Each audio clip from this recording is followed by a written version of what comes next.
Hi friends, ഇന്ന് ഞാൻ വന്നിരിക്കുന്നത് ഒരു 4 മണി പലഹാരത്തിൻ്റെ റെസിപ്പി ആയിട്ടാണ് വന്നിരിക്കുന്നത്. അതായത് ഒരു പൊരിച്ച പത്തിരിയാണ് ഞാനിവിടെ ഉണ്ടാക്കുന്നത്. അപ്പോൾ നമുക്കത് എങ്ങനെയാണ് ഉണ്ടാക്കുക എന്നുള്ളത് നോക്കാം. അതിനായിട്ട് ഞാൻ ഇവിടെ നൈസായിട്ടുള്ള പത്തിരിപ്പൊടി, ഇടിയപ്പത്തിൻ്റെയൊക്കെ പൊടിയാണ് ഇതുപോലുള്ളൊരു അളവിലുള്ള കപ്പിലാണ് ഞാൻ എടുത്തിരിക്കുന്നത്. പിന്നെ കുറച്ച് നാളികേരം ചിരവിയതുണ്ട്. പിന്നെ ഒരു 10ഓളം വരുന്ന ചെറിയുള്ളിയാണ് അരിഞ്ഞതുണ്ട്. പിന്നെ ഒരു അല്പം ജീരകം എടുത്തിരിക്കണം. നമ്മളൊരു ബൗളെടുത്ത് അതിലോട്ട് അരിപ്പൊടി ഇതിലോട്ട് ഇട്ട് കൊടുക്കാം. പിന്നെ നമ്മുടെ നാളികേരവും അരിഞ്ഞു വെച്ചിരിക്കുന്ന ഉള്ളിയും ജീരകവും ഇതിലോട്ട് ഇട്ട് കൊടുക്കുകയാണ്. എന്നിട്ട് ഒരു അല്പം ആവശ്യത്തിനുള്ള ഉപ്പും ഇട്ട് കൊടുക്കുക. എന്നിട്ട് നല്ലതുപോലെ ഒന്ന് മിക്സ് ചെയ്തെടുക്കുക. നല്ലതുപോലെ മിക്സ് ചെയ്തതിന് ശേഷം ഞാനിവിടെ ഒഴിക്കുന്നത് തിളപ്പിച്ച വെള്ളമാണ് ഒഴിക്കുന്നത്. അപ്പോൾ ഈ കപ്പിൽ ഒരു 3/4 കപ്പ് വെള്ളമാണ് ഇതിലോട്ട് ഒഴിക്കുന്നത്. അപ്പോൾ ഒരു 3/4 കപ്പ് വെള്ളം തിളപ്പിച്ചത് ഇതിലോട്ട് ഒഴിച്ചിട്ട് വീണ്ടും ഞാൻ ഇളക്കി കൊടുക്കുകയാണ്. തിളച്ച വെള്ളം ഒഴിച്ചിട്ട് വീണ്ടും ഇളക്കി കൊടുത്ത് നല്ലതുപോലെ കുഴച്ചെടുക്കണം. ചൂടായതുകൊണ്ട് ഞാൻ സ്പൂൺ വെച്ച് കുഴയ്ക്കുകയാണ്. ചൂടാറിയതിന് ശേഷം നമ്മൾ കൈ വെച്ചിട്ട് നല്ലതുപോലെ കുഴച്ചെടുത്തിട്ടുണ്ട്.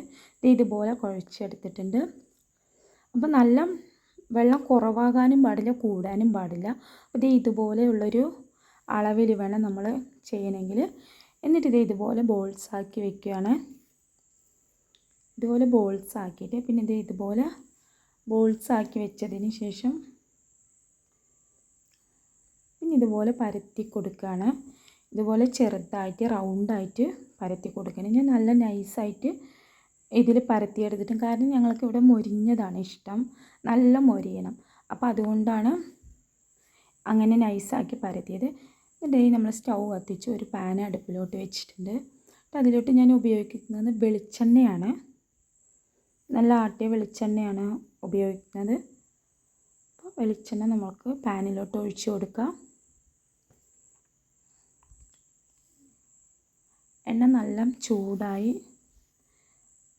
ചൂടായതിന് ശേഷം നമ്മൾ നമ്മുടെ പരത്തി വെച്ച പത്തിരി ഓരോന്നാക്കി എണ്ണയിലോട്ട് ഇട്ട് കൊടുക്കുകയാണ്. ഒരെണ്ണം ഇട്ടപ്പോൾ തന്നെ എൻ്റെ കയ്യിലേക്ക് പണി കിട്ടി. അപ്പോൾ അതുകൊണ്ട് ഞാൻ പിന്നെ എല്ലാം ഒരു സ്പൂൺ വെച്ചിട്ട് തന്നെ ഇട്ട് കൊടുത്തു. അപ്പോൾ ഇതുപോലെയാണ്.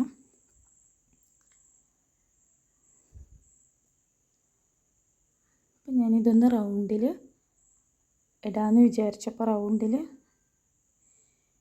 ഇടുകയാണ്.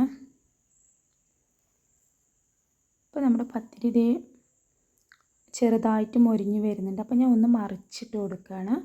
അപ്പോൾ മറിച്ചിടുമ്പോൾ ശ്രദ്ധിക്കണം, കയ്യിലോട്ട് എണ്ണ തെറിക്കും. അപ്പോൾ അതുകൊണ്ട് ഞാൻ ഒരു പത്തിരിയുടെ മേലോട്ട് മറിച്ചിട്ടിട്ടാണ് പിന്നെ അത് എണ്ണയിലേക്ക് ആക്കുന്നത്. അപ്പോൾ ഇതുപോലെ നിങ്ങളും ചെയ്യണം.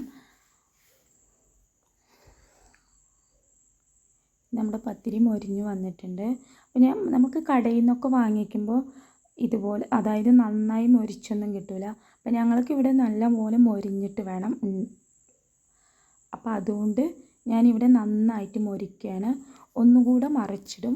ഒന്നുകൂടെ മറിച്ചിട്ടിട്ട് നല്ലതുപോലെ മൊരിച്ചിട്ടാണ് ഞാനിവിടെ ചെയ്യുന്നത്.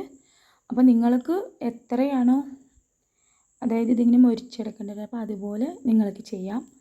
ഞങ്ങൾക്ക് ഇവിടെ മൊരിച്ചതാണ്. ഒന്നുകൂടെ മറിച്ചിടാണ്. ഇതുപോലെയാണ് ഇവിടെ വേണ്ടത്. അപ്പോൾ അതുകൊണ്ടാണ് ഇങ്ങനെ ഒന്നുകൂടെ മൊരിച്ചെടുക്കുന്നത്. ഒന്ന് പൊട്ടിപ്പോയിട്ടൊക്കെ ഉണ്ട്. അപ്പോൾ നമ്മുടെ പത്തിരി റെഡി ആയിട്ടുണ്ട്. നല്ലതുപോലെ മൊരിയിച്ചിട്ട് ഇവിടെ എടുത്തിട്ടുണ്ട്. അപ്പോൾ ഇതുപോലെയാണ് വന്നിരിക്കുന്നത്. കുട്ടികളൊക്കെ സ്കൂൾ വിട്ട് വരുമ്പോഴൊക്കെ കഴിക്കാനുള്ള നല്ലൊരു പലഹാരമാണ്. അപ്പോൾ എല്ലാവരും ചെയ്ത് നോക്കുക. വീഡിയോ ഇഷ്ടമായാൽ ലൈക്ക് ചെയ്യുക, കമൻറ്റ് ചെയ്യുക, സബ്സ്ക്രൈബ് ചെയ്യുക. പിന്നെ ഞാൻ കട്ടൻ ചായയാണ് വെക്കുന്നത്. അപ്പോൾ അതിനായിട്ട് ഒരു കുഞ്ഞി ചട്ടി സ്റ്റവിലോട്ട് വെച്ചിട്ടുണ്ട്.